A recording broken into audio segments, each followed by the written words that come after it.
Welcome to the Petal Cafe. A podcast about life, everything, and Animal Crossing. I'm Biscuit. And I'm Cookie. Two friends who are playing an Animal Crossing game for the first time. Join us as we discover a bunch of things that folks already know.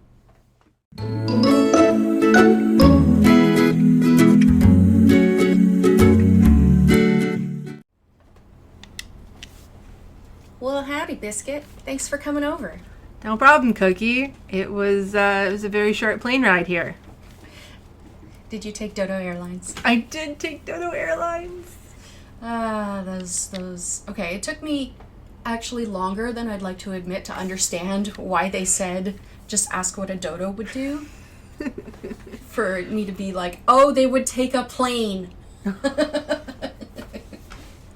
That took me longer than I'd like to admit to realize.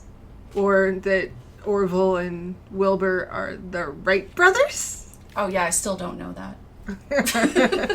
Still, as of right now, I still don't know that. So how are you today, Biscuit? I'm really good. I am fashioning a very retro dress with my pineapple hat and my neon tights. Ah, sweet. I thought I would rock this Kanji tee.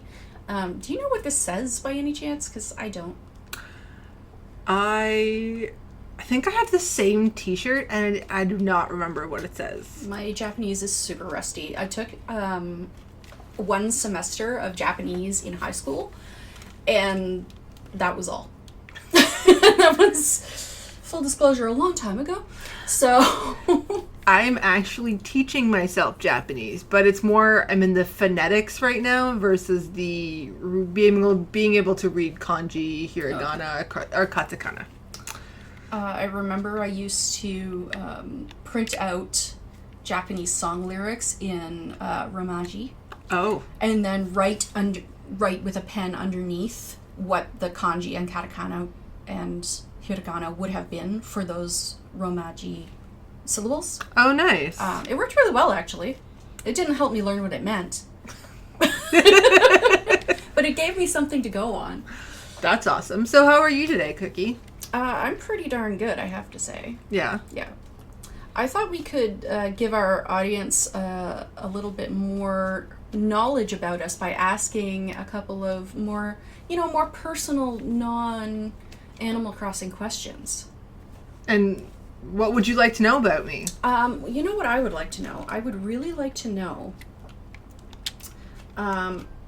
if you could be any Pokemon, what would you be?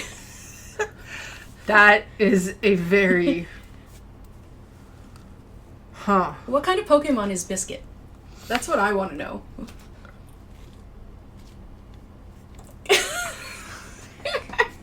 Stumping you with the hard questions. Oh my gosh. Okay, let's start with type. What type of Pokemon is Biscuit?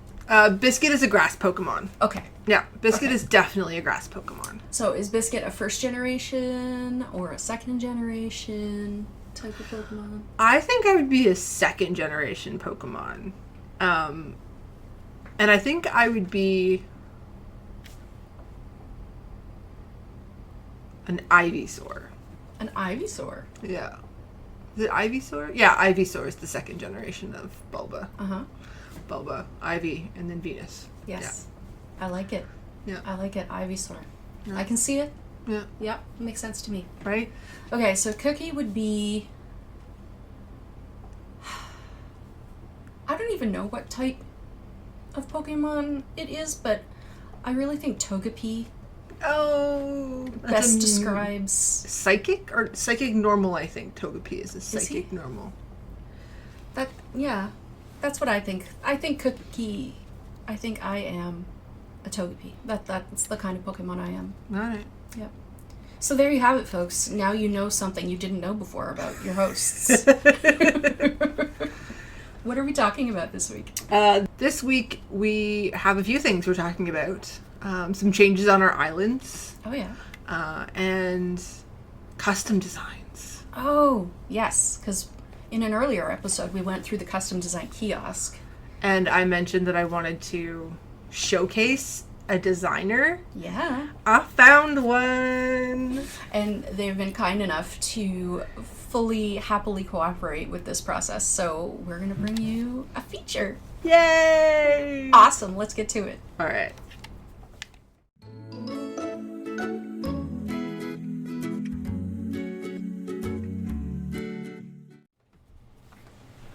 Hey, Biscuit. What's up, Cookie? What's new in the zoo? On Monkey Cove, I did some terraforming. Probably not as much as you.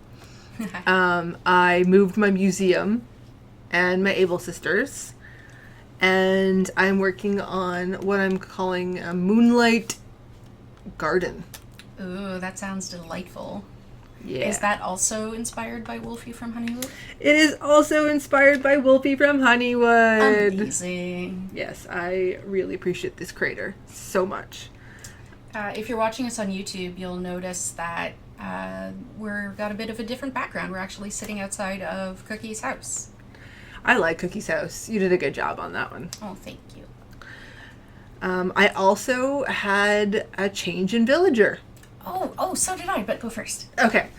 So remember Tipper the cow? Who doesn't remember Tipper the cow? Everybody on this podcast knows who Tipper the cow is. So Tipper the cow decided that she wanted to explore, pun intended, greener pastures. Oh no, how sad. Yep, Tipper the cow. But I do have good news. Oh. Tipper the cow was picked up by a Reddit user. No way. I posted it on NoFiAC. Amazing. And I was able to give Tipper the cow to a another user, and found out that Tipper the cow was one of her dreamies. Oh, that's so nice. I was very excited by this.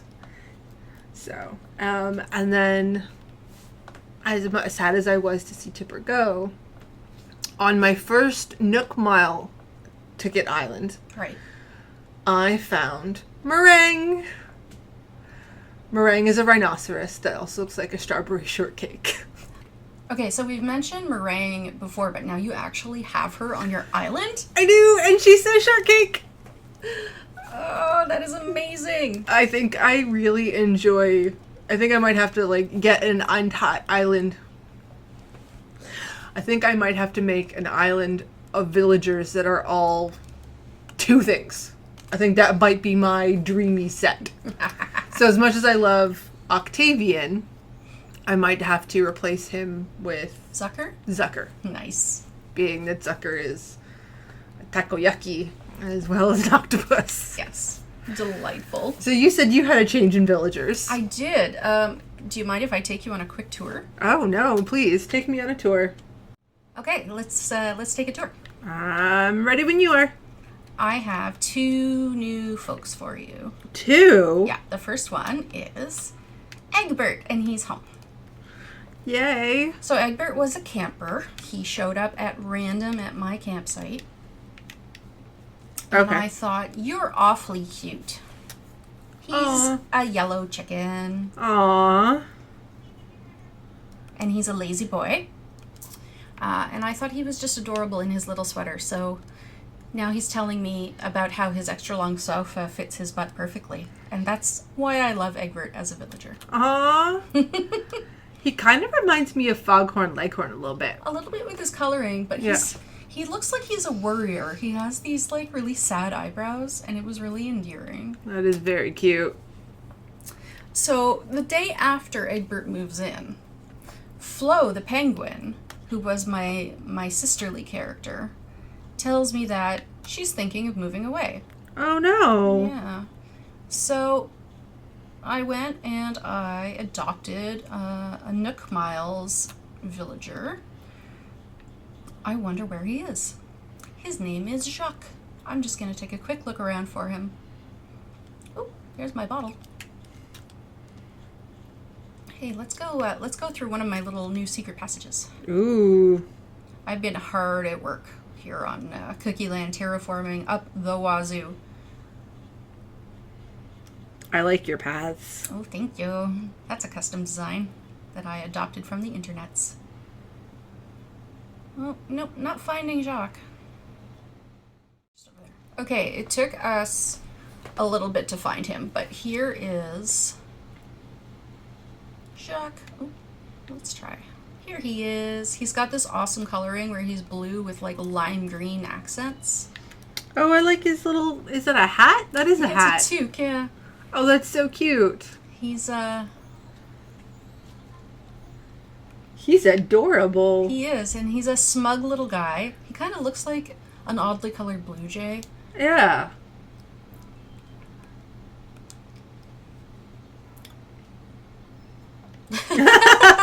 Okay, so... Oh, that's so sweet. He's telling us that he's going to give Biscuit the real Cookieland tour Jacques style. Delightful. So these are my 2 newbies this week. It's interesting how it works out that sometimes you'll have no turnover at all, and then you'll have 2 new villagers in 1 week. It is strange on the timing of that. Well, sometimes you don't want a villager to leave, right? And then sometimes the camper who comes to your camp is kind of like, you're nice, but you're not, like, Cookieland material. So, And now I'm struggling to get on the bench again. There we go. So that's a quick little snapshot of Cookieland as it presently exists. ooh. The dream I presently have uploaded is a little bit behind, but I'm going to upload a new one as I continue to terraform and improve. I'm really looking forward to that. That is awesome.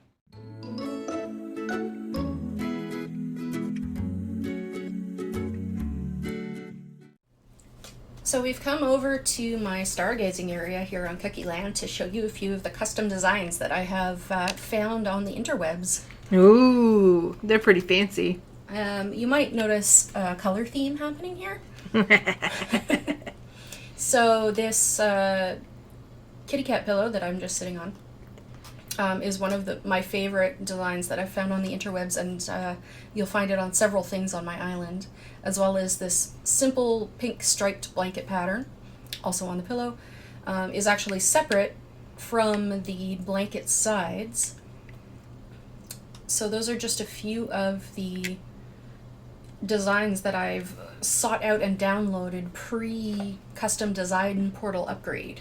Oh, okay. So I actually found them via the Twitters and the Instagrams and Nook's Island, and this really awesome Tumblr that I love to read. The writer or creator of this Tumblr curates the best of the best designs for all kinds of themes and categories, and I initially found them when I was looking for stuff for my Carnival area. Oh, okay.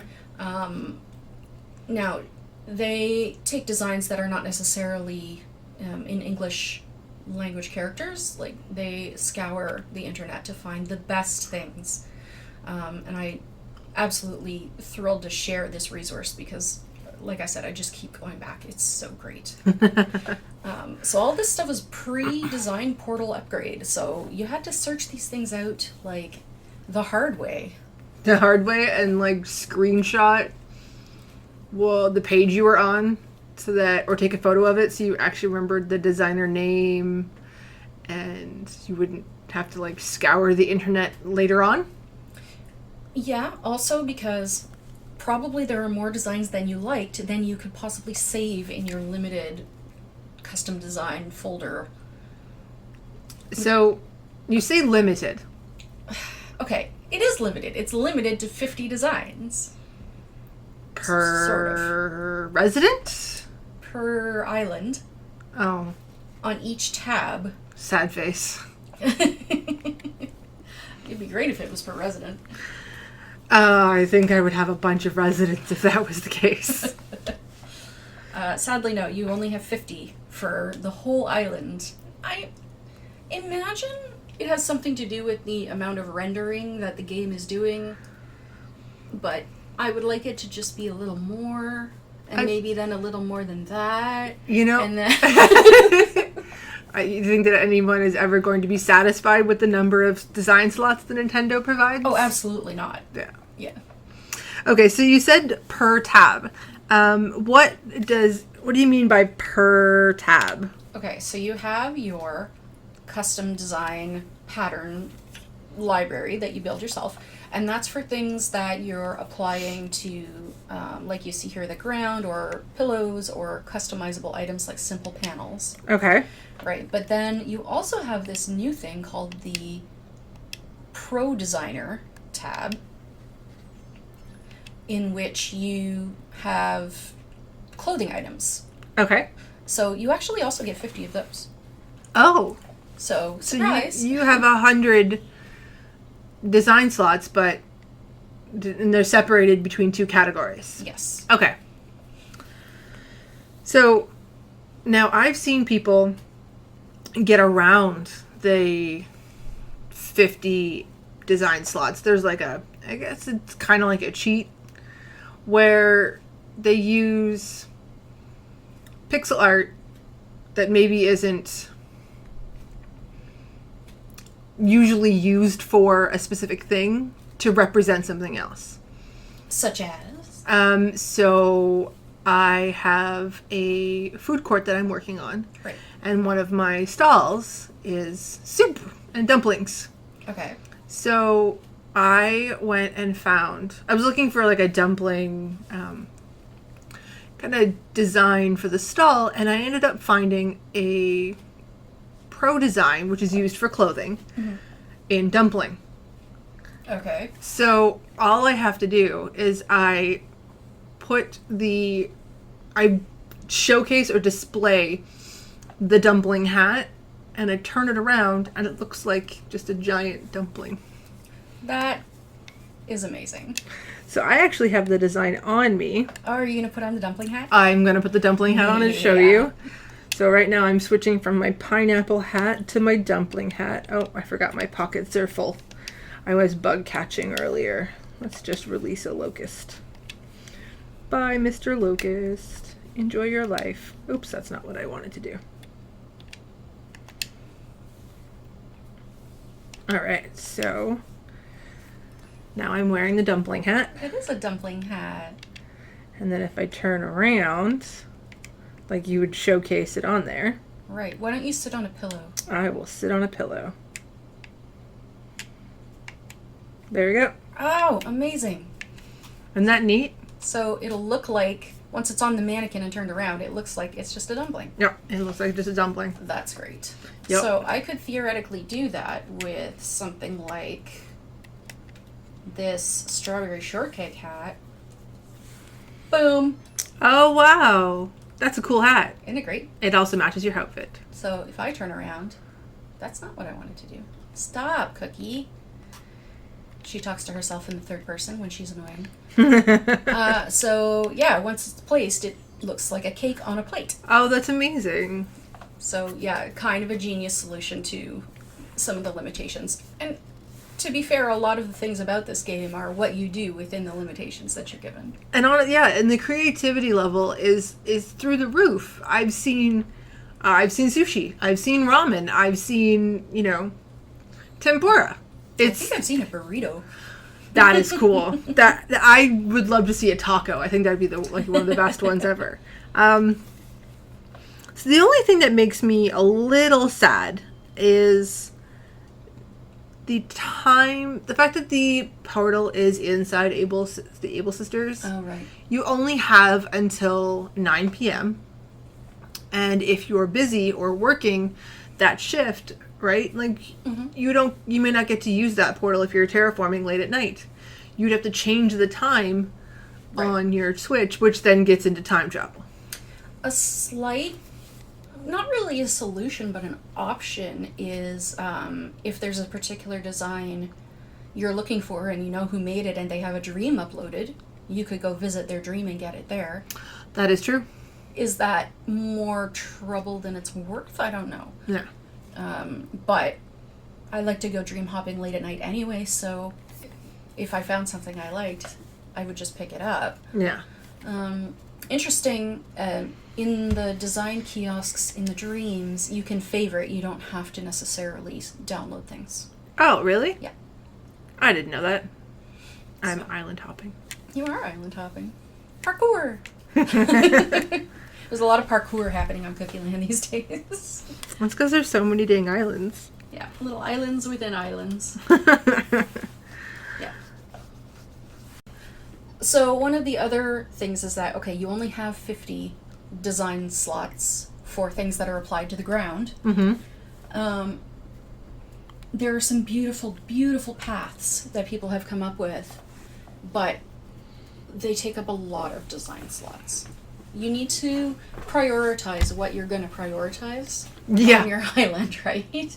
Because there are some paths that take up, 4, 6, 12 slots if you're looking at corners and diagonals and rounds. Borders. Yeah. And they're all absolutely beautiful. But in order to get some more design slots for Cookieland, I actually simplified all of my pathing to be no more than 2 or 3 slots a piece. Nice. Just to free some stuff up. And you know what? Again, it's working within limitations. You have to be creative. So a lot has changed about the styling of Cookieland. That's awesome. I'm very excited to venture out in future episodes around Cookieland. Yay. Amazing.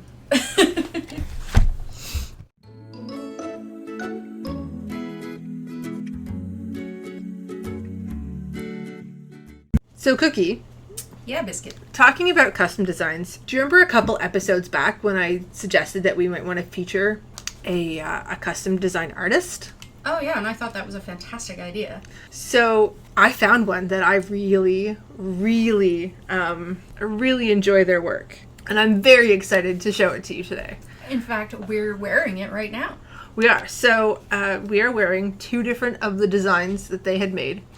It was from Reddit user smol_gauge. That's SMOL_GAIGE. And they had posted on Reddit in their entire collection of all the LGBTQ flags done in ProDesigns in Animal Crossing. So cool. I thought it was one of the greatest things ever. I am currently wearing the Allied sweatshirt. I am wearing a dress with one of the demi flags. And it's all the flags were put onto different pieces of clothing.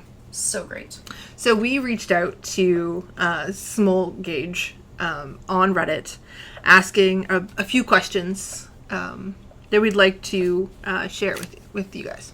So Biscuit's gonna read the questions, and then me, Cookie, I'm going to read some of smol_gauge's answers to those questions about these designs and how they came about. So, how long have you been playing Animal Crossing? smol_gauge says, I started playing Animal Crossing back when Wild World was popular. Picked up AC again around 2018 and played New Leaf and clocked about 500 hours in New Horizons. Wow. Dedicated. Yep. Okay. So we asked them, which flag did you decide to create first?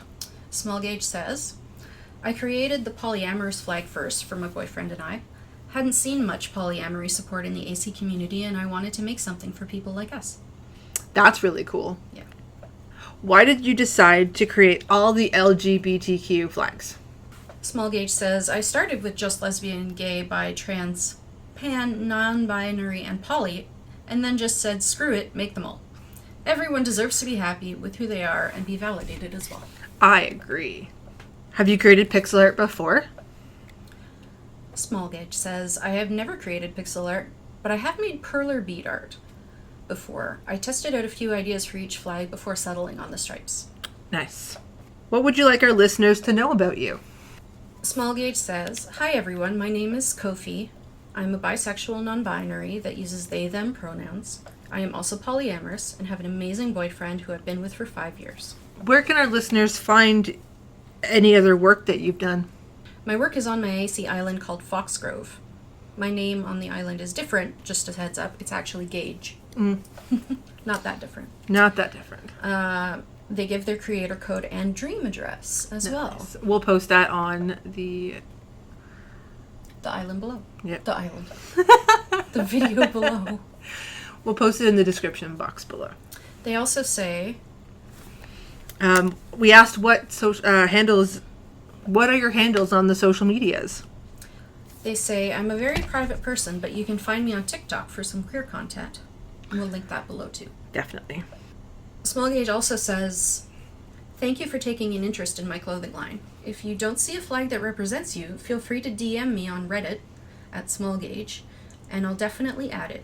Thank you to Cookie for messaging me. I really appreciate it. Well, thank you, Small Gauge. We really appreciate you answering a few questions and providing us with such an amazing collection of work. Being so gracious in responding to our inquiries so quickly, and your enthusiasm at getting your product out there. Definitely. Thank you again.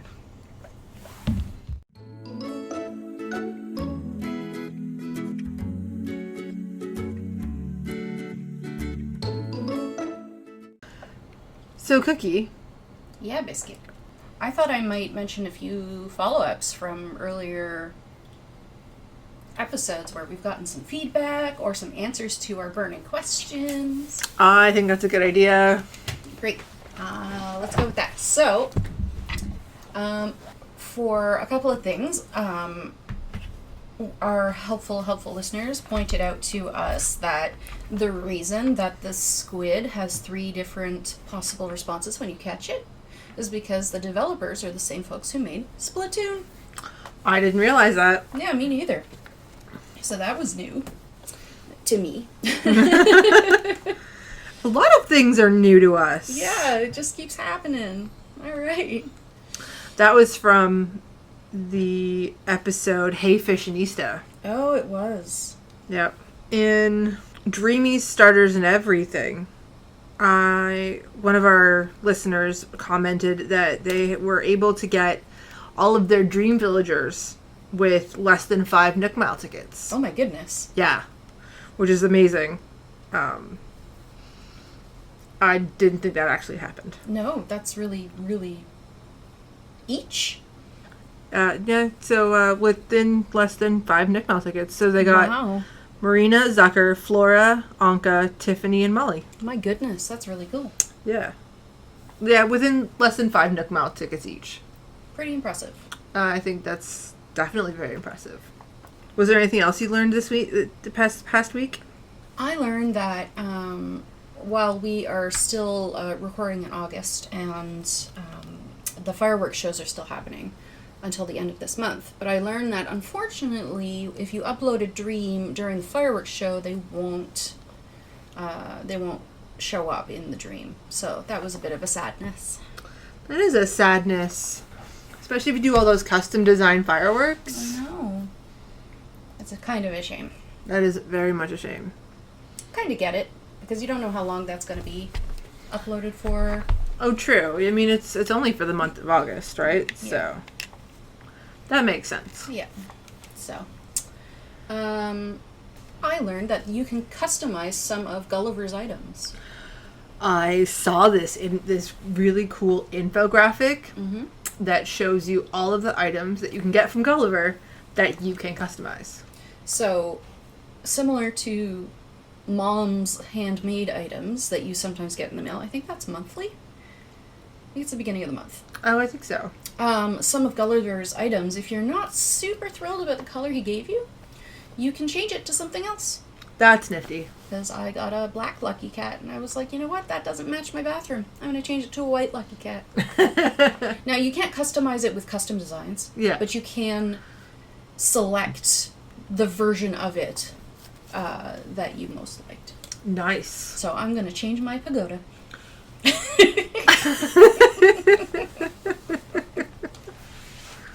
I mean, and that is your right. That is my pronouncement of this episode. I'm going to change my pagoda. Yes, I am. Yeah. Oh, customizing tools. Okay, so there was a discussion over the weekend about the benefits of customization. Yeah. Which is how I learned about this Gulliver stuff. Oh, okay. So, some folks on Reddit were talking about, let's talk about things.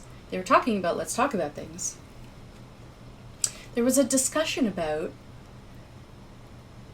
items in the game that you don't often customize, or that people don't realize you can customize, such as the beach towel and the poolside bed, and any number of things that you wouldn't necessarily think that you can. Table with cloth. Absolutely. It's everything.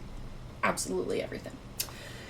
So, one of the posters in the thread said that they have been using the same shovel for like ages. And what it is that at the end of every day, they customize it to a different color. Okay. So when you customize a tool, we always kind of thought, what is even the point? They just break. Well, it doesn't break exactly, because every time you customize it or make a material change to it, it resets the count on the tool. Seriously? Seriously. Wow. So if you suspect that you're probably coming to the end of the life on your slingshot or on your fishing rod, customize it. It'll reset. That would help when I run out of slingshot in the middle of trying to catch a balloon. Yeah. Yeah. So maybe once a week, refresh your slingshot. Maybe. If you're planting a lot of flowers. Do your shovel? Yeah, although I did go through 2 shovels last night, so it really varies. But that was a cool tip. I really liked it. That is a very cool tip. I saw an article on the interwebs about an Animal Crossing player that wants Nintendo to create more inclusive hairstyles. Oh, yeah, I saw something about this. It is a very cool article. I'll link it below. It was by the Cat Lady ACNH on Instagram. Mm-hmm. And she posted asking for Nintendo to include curly hair and maybe black hairstyles. Mm-hmm. Being that she is a black woman, Mm-hmm. she doesn't get to have the same hairstyle as she would. She doesn't get to have the same hairstyle in game as she does in real life. Right. Which I think is unfair. Yep. I think that should be something that is modified. So there's a petition on change.org, which we will link below. I encourage you to sign it. Both Cookie and I have. And we endorse any effort Nintendo is making to make the game more inclusive and more equitable, and we hope that you all are inspired to do the same. most definitely. Thank you for joining us for another episode of the Petal Cafe, a podcast about life, everything, and Animal Crossing, with your hosts, Biscuit and Cookie. I've been Biscuit. And I've been Cookie. We post all the links to what we've talked about and referenced in this episode in the show notes in the description box below the video on YouTube and on Reddit at user the Petal Cafe. Leave us a comment about what you thought of the show. If you enjoyed this episode, hit subscribe on YouTube or wherever you get your podcasts. See you next time.